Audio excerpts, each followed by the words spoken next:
Bonjour tout le monde, bienvenue à un autre épisode du podcast du vrai visage de l'entrepreneuriat. Et aujourd'hui, je suis avec Alexandra Lefebvre. Comment ça va?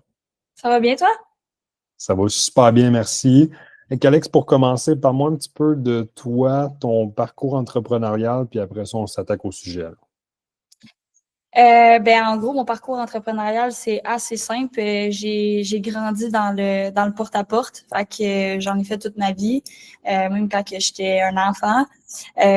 Puis j'ai finalement trouvé ma niche là-dedans en vendant des optimisations résidentielles pendant à peu près 8 ans. Fait que c'est pas mal ça. Fait que mon parcours entrepreneurial s'est résumé vraiment comme à de la vente directe depuis le début.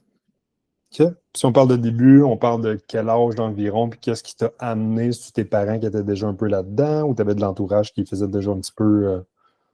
Non, vraiment pas. Ben, tu sais, en fait, quand que j'étais jeune, tu sais, j'achetais des affaires sur eBay, je les revendais. Mon grand-père avait des fleurs. Fait que là, à chaque année, ça se dupliquait. Fait que là, il me dit, ben là, tu sais, si tu veux, parce qu'à un moment donné, tu sais, t'en as 10, t'en as 20, t'en as 40, puis ainsi de suite. À un moment donné, quand t'en as 200, tu sais plus quoi faire avec. Fait qu'il m'avait fait des petits sacs, puis il dit, tiens, va vendre ça en porte-à-porte. Puis comme ça, tu sais, ça payera pour, tu sais, qu'est-ce que tu veux, tu sais. Fait que j'avais peut-être comme genre 14 ans, 13, 14 ans. Je vendais ça, ça se vendait super bien parce que le monde n'était pas habitué à ce genre de produit-là. Tu sais, quand un petit jeune vient cogner chez vous en porte-à-porte, c'est tout le temps pour te vendre du chocolat. Fait que les gens aimaient bien ça, ils trouvaient ça cool. Après ça, même chose, j'ai commencé à faire du porte-à-porte pour la compagnie de lavage de vitres qu'on avait parti, moi puis ma meilleure amie back in the days. Fait qu'on faisait du porte-à-porte pour aller chercher des contrats, laver des vitres, puis repeat. Après ça, ben, les optimisations résidentielles, ça l'a suivi. J'ai vendu des génératrices, j'ai vendu plein de choses en porte-à-porte. Fait que c'est pas mal la niche. OK, fait que là, on parle de 10 ans et plus, quasiment du moins. 15 ans, c'est ça, ouais.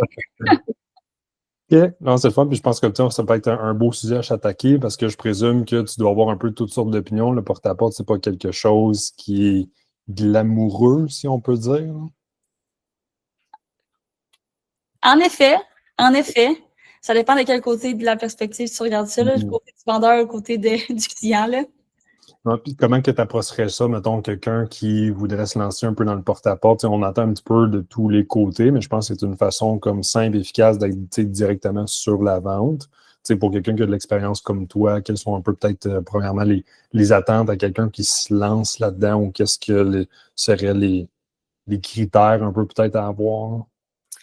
Ben, honnêtement, je trouve que le porte-à-porte, ben, je pense que c'est comme n'importe quoi dans la vie. Quand tu es bon à faire quelque chose, tu aimes ça le faire, puis quand tu n'es pas bon, tu n'aimes juste pas ça.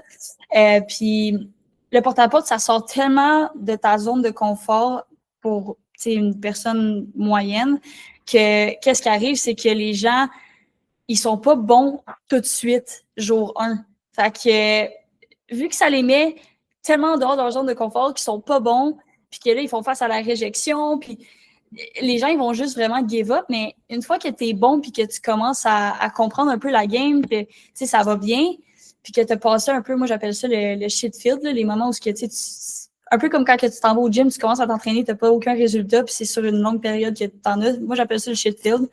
Ben, une fois que tu as passé à travers ça, honnêtement, quand t'es bon puis tu sais qu'est-ce que tu fais, c'est tellement la meilleure chose au monde. Là. Moi, j'adore ça. Là. Je suis vendue depuis jour 1. Depuis tes 14 ans, là. Là, avec le temps, je pense même que tu as bâti des équipes aussi au fil du temps. Oui, ben, j'ai bâti des équipes depuis le début. Là. J'avais même amené mon frère, des fois, il vendait des affaires avec moi, des amis. On avait le lavage de vitre, on faisait ça.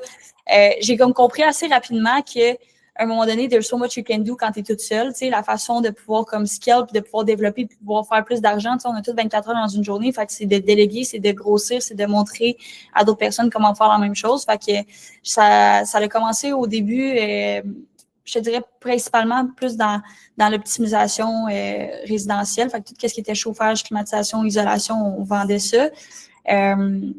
J'étais la top vendeuse. Puis à un moment donné, ben là, les gens ils commençaient à regarder à gauche, à droite, comme hey, qu'est-ce qu'elle fait, elle? Pourquoi ça marche, ces affaires? Fait que tranquillement, pas vite, je me suis commencé à à former du monde, puis regarde à gauche, à droite, puis j'avais formé pas mal tout le monde dans le bureau. Fait que, à un moment donné, c'est là que j'ai comme commencé à bâtir des équipes, puis ça allait vraiment bien pour moi. Fait que, c'est comme, tu as 18, 19, 20 ans, là, tu fais de l'argent, tu fais plus d'argent que tes parents même.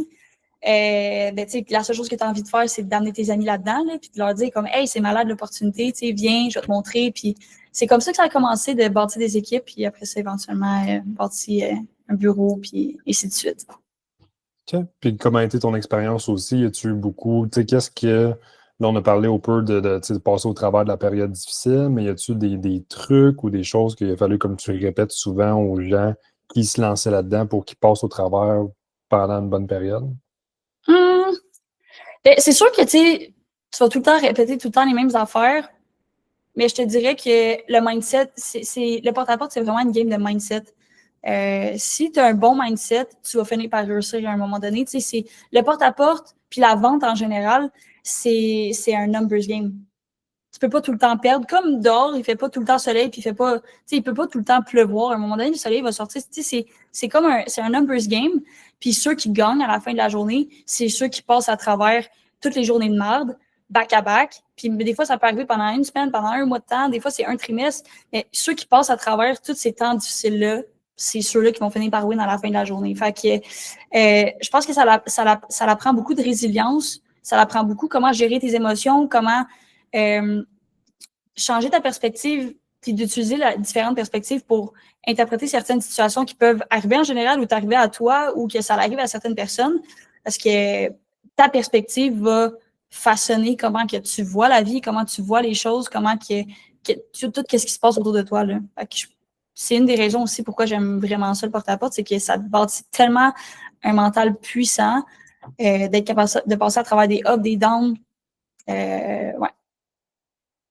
Je pense que ça t'amène un bon point aussi, c'est que ça te permet vraiment de travailler un caractère puis de passer au travers des moments difficiles. Parce que c'est sûr, pour en avoir fait aussi un petit peu souvent la perspective des autres personnes qui disent crime, les gens ne veulent pas se faire déranger, mais je pense que c'est aussi comment est-ce que tu présentes, puis ton approche aussi qui doit différencier aussi de juste quelqu'un qui a de l'air de juste vouloir vendre, si à moins que je me trompe. Ben, je pense que tout ce que toi, tu peux penser en général dans la vie, tu vas le dégager. Fait que si tu t'en vas cogner aux portes en pensant que tu déranges le monde, ben c'est sûr que tu vas rentrer, tu vas cogner aux portes, puis tu vas un peu avoir un peu la queue entre les jambes. Tu n'auras pas nécessairement la même confiance que si tu utilises une différente perspective qui est... Tu sais, moi, quand j'arrivais puis je cognais chez quelqu'un, je me disais pas, je les dérange. Là. Dans le fond, qu'est-ce que tu as de mieux à faire? Tu es en train d'écouter, je sais pas, genre les Feux de l'amour, l'auberge du chien noir, puis tu fais quoi, là, dans le fond, tu sais? La plupart du monde, c'est ça qu'ils font, ils font pas grand-chose. Fait que, est-ce que réellement je les dérange? Non, je leur rends service. Je leur rends service, leur vie, c'est routinier, ils font la même tout le temps, la même affaire à chaque jour, constamment. Reviens à la maison de travailler, me fais à manger, fais manger les enfants, douche, dodo, c'est la même routine. Fait tu sais, c'est le fun de changer sa routine de un, puis de deux, le service ou le produit ou la raison du pourquoi tu es là va peut-être comme réellement aider cette personne-là. Puis au contraire, elle a juste pas le temps de prendre en charge cette situation-là. Fait que c'est un blessing pour eux que tu es allé cogner chez eux, là. Je pense que c'est une très, très, très belle façon de l'apporter, dans le sens que je veux dire, c'est ça, les gens sont routiniers, puis ta prestance, la façon que tu dégages aussi va se faire ressentir, puis que tu amènes un peu une solution, ou des fois, c'est juste comme tu dis, les gens n'y ont jamais pensé, tu viens comme leur offrir l'opportunité directement à la maison. Oui, 100%. Moi, je vois tout le temps ça comme je suis le messager des bonnes nouvelles. Tu sais, peu importe c'est quoi que t'arrives, tu viens cogner chez quelqu'un, que tu fasses du B2B, que tu fasses du B2C, moi, je t'apporte une bonne nouvelle, tu sais. Après ça, tu décides d'apprendre ou t'apprends pas, c'est correct. Si t'apprends pas, good, je passe au prochain, that's it. Tu sais, c'est le fun parce que tu as le contrôle sur ton revenu, tu as le contrôle sur avec qui tu as envie de prendre ton énergie, tu sais. C'est pas constamment tu te fais feed des leads, puis tu n'as pas le choix de vivre avec le fait que, tu sais, il est là, puis il faut que tu prennes le temps, puis il faut que tu le convainques, puis ci, puis ça, c'est comme, non, si tu me tires trop mon énergie, comme, bye, je passe au prochain, puis that's it, puis le prochain, ben ça va être lui qui va être ma vente, puis ainsi de suite. C'est un numbers game. À un moment donné, il va en avoir une. Ça peut pas arriver qu'il n'y en ait jamais une. Non, c'est une belle façon, puis c'est une approche gratuite au lieu d'acheter des leads, faire des publicités, tu te déplaces directement de porte à porte jusqu'à éventuellement, ben, je veux dire, tu développes un caractère puis tu réussis à vendre plus aisément au fil du temps. Mhm. Ouais, je pourrais dire que c'est ma zone de confort, en fait. Tu sais, quand tu es bon à faire ça, premièrement, tu bâtis des aptitudes à communiquer avec n'importe qui. Tu sais, pour être capable d'être bon en porte-à-porte, il faut que tu sois un caméléon, il faut que tu t'adaptes à quelqu'un qui est grincheux, quelqu'un qui est trop rapide, quelqu'un qui est genre pessimiste dans la vie, quelqu'un qui est trop optimiste. Il faut que tu t'adaptes à tellement de types de personnes que dans la vie en général, après ça, c'est une excellente façon de comme, être capable de bâtir des contacts puis d'avoir un bon network parce que tu vas être capable de te faire des amis avec tout le monde. Fait que déjà là, ça, c'est comme un skills qui est comme insane. Après ça, tu sais, tu vas jamais être broke, là. Genre, peu importe c'est quoi qui peut arriver sur toute la planète, là, il y a tout le temps quelque chose que tu vas pouvoir vendre. Toujours. Il y a toujours quelque chose que tu vas pouvoir vendre, il y a toujours des problèmes à résoudre, il y a toujours des services, des produits, il y a toujours du monde qui vont acheter.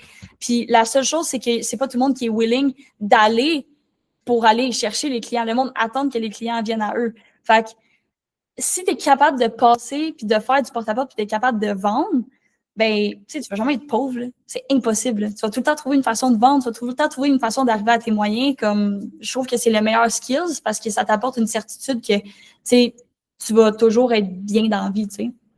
Mhm.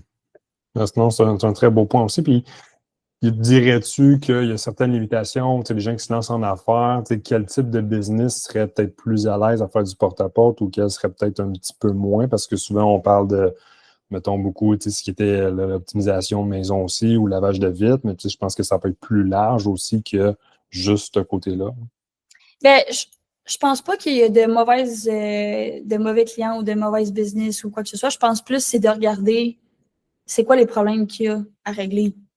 Tu sais, si tu t'en vas dans un secteur où c'est vieux, puis je sais pas, comme tout, toute l'asphalte, c'est vieux, ça a été fait il y a une couple d'années, c'est tout craqué. Bon, ben good, ben, tu sais, tu peux vendre du pavé, tu peux vendre du scellant d'asphalte, tu peux, OK, tu vois, des gros terrains, des grosses plates-bandes, OK, good, tu peux vendre, je sais pas, du désherbage, du paysagement, tu sais, comme tout le monde a du gazon, puis tout le monde le tourne son gazon. Tu sais, il y a tout le temps quelque chose que tu peux vendre, c'est juste de savoir, comme, de trouver c'est quoi ta clientèle cible, c'est quoi tu veux vendre, puis après ça, you go, tu sais, tu vas pas aller vendre, je sais pas, là, des services de plomberie en porte-à-porte avec à chacune des personnes, tu sais, c'est un peu un waste of time.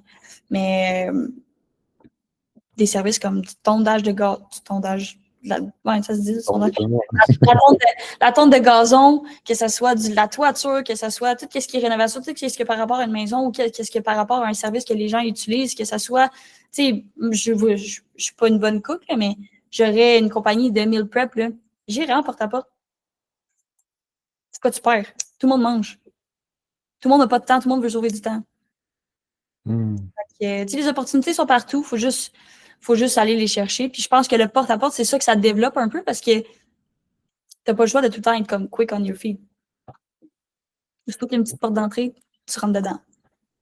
Non, exact. Non, c'est bon, ça me permet aussi de même, tu sais, souvent, on parle de, mettons, tu penses à la maison aussi, mais tu peux aussi penser à la routine des gens. Qu'est-ce que les gens font sur une base régulière qui, tu sais, tu peux aller chercher un créneau de gens assez large parce que souvent, je veux dire, comme on a dit au début, les gens sont routiniers. Qu'est-ce qui est problématique de n'avoir le temps de faire ses repas, etc. Fait que c'est de réaliser quels sont des problèmes courants chez les gens ou des problèmes que tu vois sur des maisons. Ben, voilà ta porte d'entrée pour aller faire du porte-à-porte. Mm-hmm. Ouais, peu importe. Tu sais, dans le fond, peu importe la business dans laquelle tu es, puis le service que tu offres, le produit que tu offres, ben, dans le fond, tu as deux façons de vendre. Soit tu attends que les clients viennent à toi, puis là, il faut que tu mettes du marketing, puis ci, puis ça. Puis moi, en fait, je pense que j'ai juste pas de patience pour les réseaux sociaux, puis toutes ces affaires-là. Fait que c'est pour ça que, pour moi, genre, je vois ça plus compliqué que ça l'est, là. Mais, tu sais, tu as le choix d'attendre que les clients ils viennent ou tu as le choix d'aller les chercher. Mhm. Un des deux. Fait qu'après ça, si tu décides d'aller les chercher, t'as comme le contrôle sur qu'est-ce qui se passe. T'es pas là en train d'attendre, en train de tourner les pouces, puis d'attendre que les gens viennent voir pour ton service aussi ou ça. Tu sais, oui, don't get me wrong, t'es content quand ça arrive, puis tu vas les prendre, là. Mais d'avoir la capacité de dire, OK, bon, ben, je m'en vais à la chasse, puis I eat what I kill. C'est comme, ça t'assure une certitude que no matter what, tu vas make it, là. Non, c'est bon ça. Puis en termes de porte-à-porte, y a-tu des limitations des fois dans les villes ou quoi que ce soit, ou c'est plus comme généralisé, puis on go with the flow? Qu'est-ce que tu veux dire par limitation? Dans le sens, y a-tu des permis? Je sais que des fois, on entendait parler de la fameuse sollicitation ou à part les petites pancartes que le monde met sur les portes. Puis même encore là, je vois un petit peu de tout là, de ce côté-là. Là. Oui, mais tu sais, il y a des limitations dans le sens où il y a des villes qui vont demander des permis. Tu sais, en toute franchise, il faut faire les demandes de permis, mais si tu les fais pas, tu sais, tu vas juste avoir un ticket, là. C'est pas la fin du monde, mais tu sais, réellement, j'en ai fait pendant 8 ans du porte-à-porte, là, puis j'ai pas été chercher les permis, là, ben, my God, je peux pas dire ça dans un... Mais j'ai jamais été chercher les permis, mais tu sais, en bowling, les gens, ils vont tout le temps raise un flag, puis ils vont tout le temps vouloir aller chercher genre la police ou qu'ils vont tout le temps vouloir comme quand que tu cognes chez eux, puis c'est pas trop clair qu'est-ce que tu fais, puis ça leur a l'air louche. Là, ils vont être comme hey, il y a quelqu'un qui vient qui fait du porte-à-porte, tu sais, what the fuck. Ben là, le policier va venir, il va aller regarder t'es qui, tu sais. Après ça, s'il voit que t'es légitime, tu sais, il va juste te dire comme hey, genre, fais juste, ça prend des permis. T'es comme, ça prend des permis, ok, parfait, je vais faire la demande. Puis tu t'en vas, mais honnêtement, j'en ai pas payé tant que ça des permis, des tickets dans ma carrière, parce que justement, tu sais, tant que tu restes respectueux avec les gens, que c'est clair qu'est-ce que tu fais, puis que tu es là pour les aider, tu sais, il n'y a pas d'incertitude. C'est comme tu t'en vas, même s'ils n'ont pas pris ton service, il n'est pas en train de se dire comme, c'est-tu quelqu'un qui va venir voler dans ma maison dans 2 semaines? Tu sais, c'est clair, net et précis. Après ça, il veut pas le service, il veut pas le service, tu passes au prochain, mais au moins, il n'y a pas d'incertitude, il n'y a pas d'ambiguïté sur pourquoi tu es dans le secteur, tu sais. Je pense que c'est ça. C'est d'être clair avec aussi le client. Puis je pense que la personne aussi va faire savoir assez rapidement l'intérêt ou non. C'est quand même une opportunité à présenter parce que c'est toujours de l'amener en solution. Je veux dire, c'est pas une vente à pression. Voici un problème qui a un courant chez les gens. Voici un problème qui semble avoir sur ta maison. Voici la solution que je peux y apporter.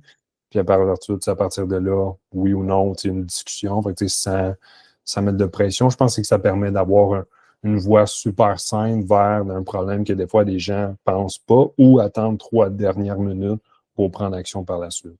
Mm-hmm.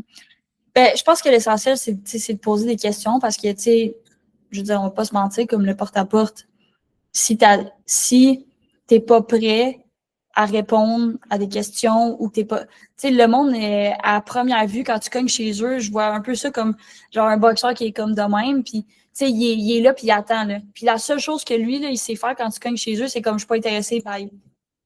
C'est tout ce qu'il sait faire, là. Comme, si tu vas au-delà de ça, lui, il est pas entraîné à ça, là. Il est entraîné à mettre ses mains là, puis d'attitude, il sait pas comme... Il a aucune conscience. Fait que si tu arrives puis tu es capable de poser des questions, d'être capable d'être à l'écoute, puis de faire en sorte que le client, il parle, souvent, le monde, ils vont faire comme... Je suis pas intéressé, mais t'es pas intéressé à quoi, genre? Juste, y a-tu quelqu'un qui a déjà passé? Non, non, mais c'est quoi tu fais?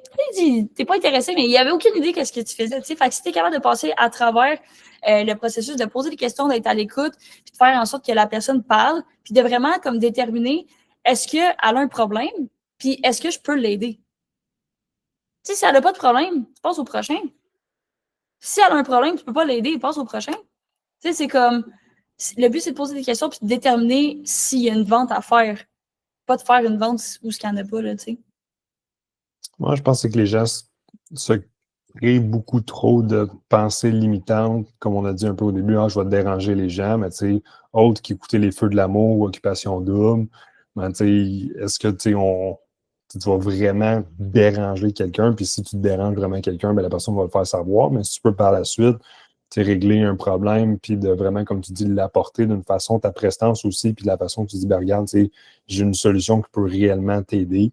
Mais je pense que ça peut se faire valoir. Puis ça gagne aussi à vouloir partager ce message-là dans un sens. Tu sais, les gens ont des mécanismes de défense, puis tu sais, c'est correct, là.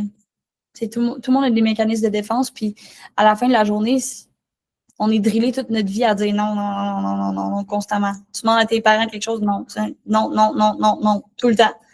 Fait que, tu sais, le monde a des mécanismes de défense quand tu t'en vas chez eux, puis la seconde que tu passes par-dessus ces mécanismes de défense-là, les barrières, ils tombent, puis, tu sais, honnêtement, des gens que, tu sais, tu t'en vas chez eux, là, puis tu cognes, puis là, ils sont là, puis ils veulent rien savoir, puis tu sais, ils ouvrent la porte de ça, là, puis t'es comme, hey, je vais pas te manger, là, tu sais.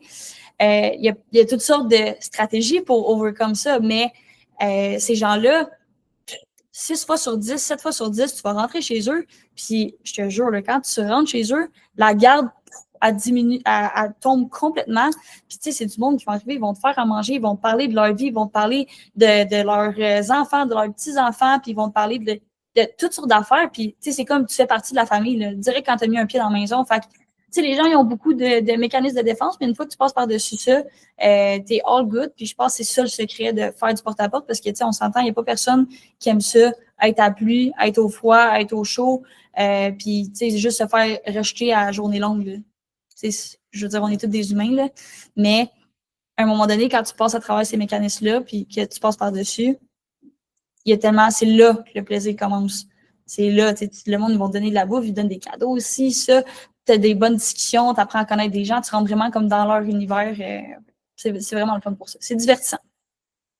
Ben, je pense que c'est le fun que tu l'apportes parce que, comme on a dit, là, c'est un 15 ans d'expérience qui parle aussi. Fait que c'est difficile pour quelqu'un, je pense, tu sais, qui commence et qui n'a pas peut-être ce bagage d'expérience-là des bons coups qui viennent, tu sais, compenser pour toutes les mauvais. Souvent, c'est vraiment de commencer, comme tu dis, mais à force d'en faire, à un moment donné, tu réalises que tu en fais 100, tu en fais 200, 500. C'est sûr qu'éventuellement, c'est une game de volume.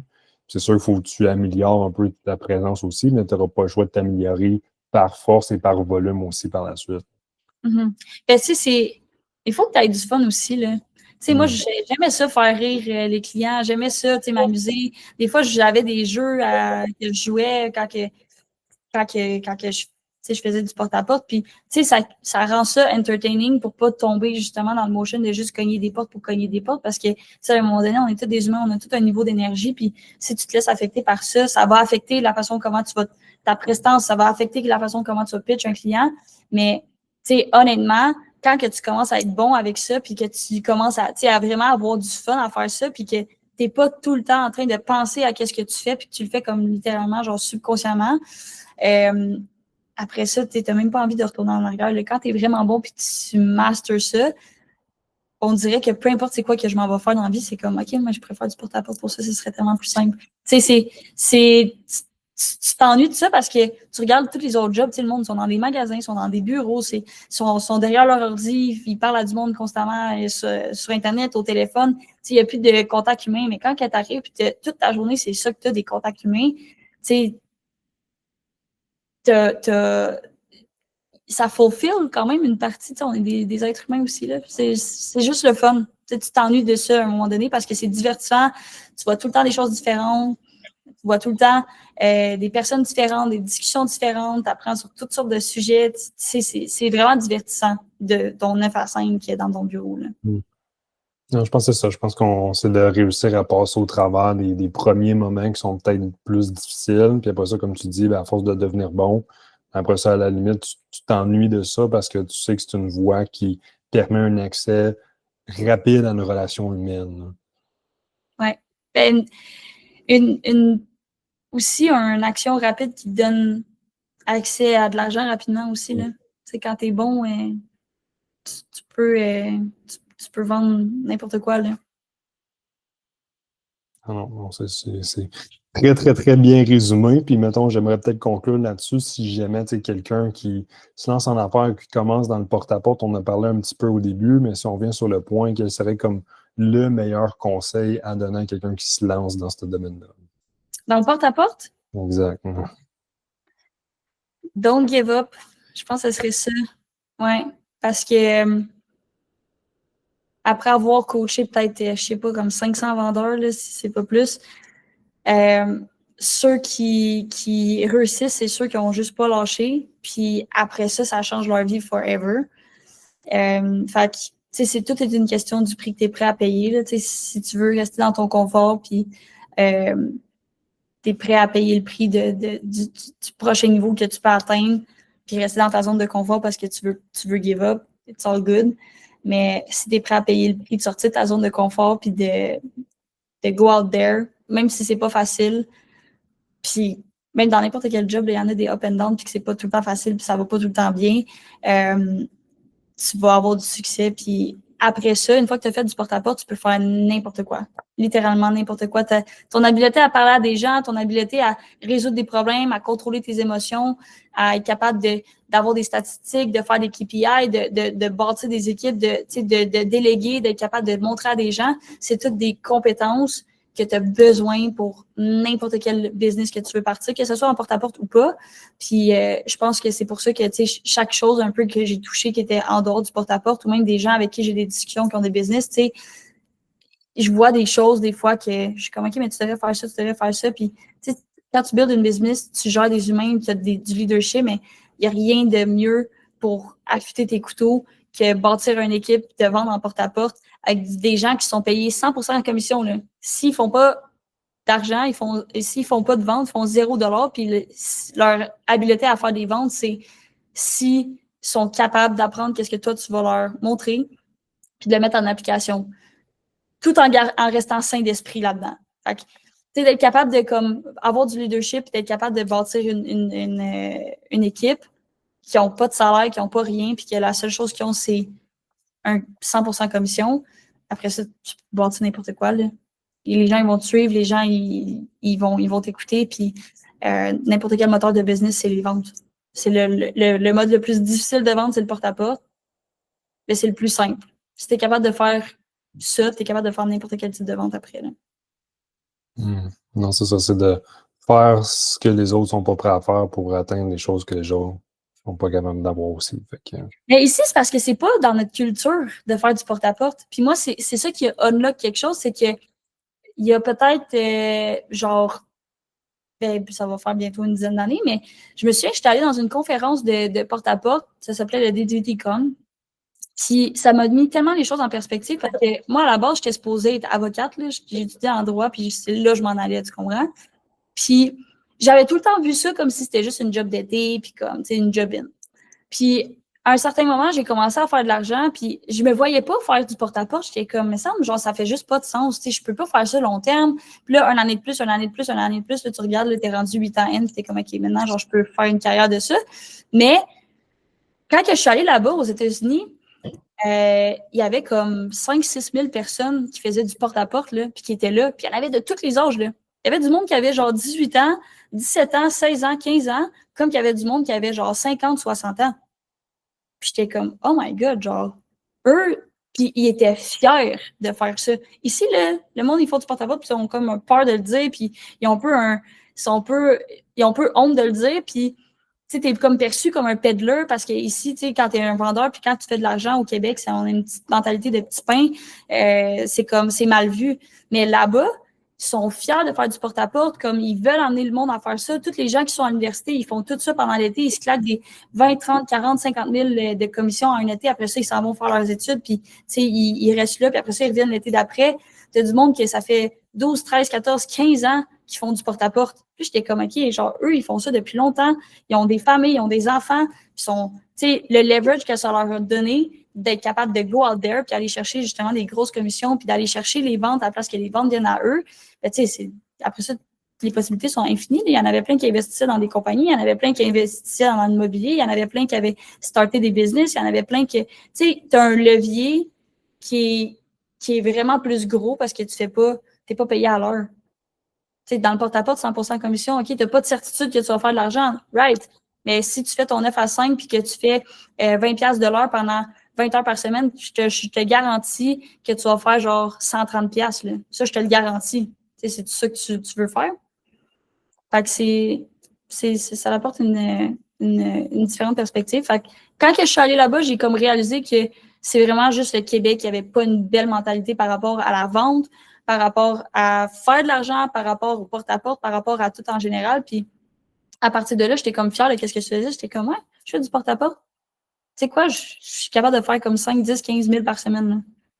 Puis toi, tu fais quoi? T'es pris dans un bureau, genre? Puis t'aimes pas ta job, t'aimes pas ton boss, t'aimes pas tes collègues, tu reviens chez vous, t'es fâché. C'est comme, je veux pas vivre comme ça. Moi, j'avais un beau crew, j'étais avec des boys, on checkait des gourous avant d'aller sur le terrain, on mettait des bonus, là, on arrivait, puis on atteignait les objectifs, on louait des chalets qui vaut 3 millions, puis on s'en allait faire le party ensemble pour célébrer ça, comme on en a fait des voyages ensemble, tu sais, c'était comme une équipe de sport, là, c'était le fun, tu sais, fait que ça a changé les perspectives, puis je suggère à tout le monde de le faire parce que le pire des scénarios qui va arriver, c'est que tu vas pas avoir fait d'argent, mais tu vas avoir tellement appris de choses sur toi, puis comment gérer tes émotions, comment apprendre à parler aux gens, comment voir les différentes perspectives, que ça s'achète pas, puis ça n'a pas de prix. Non, mais je pense que tu t'amènes une belle vision ou une belle image aussi du porte-à-porte pour quelqu'un qui le fait depuis si longtemps. Je pense que la façon dont tu l'expliques et tu t'exprimes, ça permet de voir ça vraiment d'une autre perspective. Parce que je pense que, comme tu dis, ça gagne, ça doit gagner en popularité à comparer des États-Unis, que c'est tellement mal vu ici, mais ça permet d'ouvrir tellement de portes et d'opportunités que ça gagne à du moins essayer au minimum, puis après ça, au moins se tremper les pieds puis savoir exactement c'est quoi. Ben oui, 100%. Puis, tu sais, je veux dire, c'est bon dans un CV, là. Genre, le nom, quand que j'ai vendu mon bureau, puis qu'après ça, là, ça s'est commencé à se savoir, là, que j'avais arrêté de faire ça, là. Oh, il y avait genre des compagnies, des dizaines et des centaines de millions, là, étaient comme, non, moi, je veux que tu viennes. Puis, tu sais, tous les vendeurs que j'ai formés, après avoir été passés par là, que ce soit pendant 6 mois, pendant 1 an, qui sont restés un petit peu plus longtemps, c'est tout, peu importe ce qui sont allés après, ils ont tous comme outperformed tout le monde, là. Tout le monde. C'est des top 1 au Canada, des top 3 aux États-Unis, comme, tu sais, ils l'explosent complètement. Fait que, tu sais, ça bâtit vraiment comme une attitude de champion. Puis, c'est ça qui fait en sorte que, justement, tu get paid, puis tu deviens comme valuable dans une business. Si tu es capable de go out there faire du porte-à-porte, imagine si je te fais des leads. Imagine si je te rends encore plus la vie simple. Fait que, c'est pas mal ça. Non, ben merci beaucoup pour ton partage. Je pense que ça mérite d'être partagé, puis ça mérite d'être mis out there aussi. Que les gens voient que je veux dire, c'est pas juste des témoins de Jéhovah qui font pas. Il y a vraiment plus d'opportunités, puis ça l'ouvre beaucoup plus de portes. Puis qu'au Québec, ça gagne à devoir essayer au moins, là. Ouais, ben merci pour l'invitation. Puis j'espère que tu vas pouvoir continuer à apporter de la valeur comme ça aux gens qui vont t'écouter. Oui, plaisir, puis merci encore. Puis merci à tous, puis on se voit dans le prochain épisode, là. All right.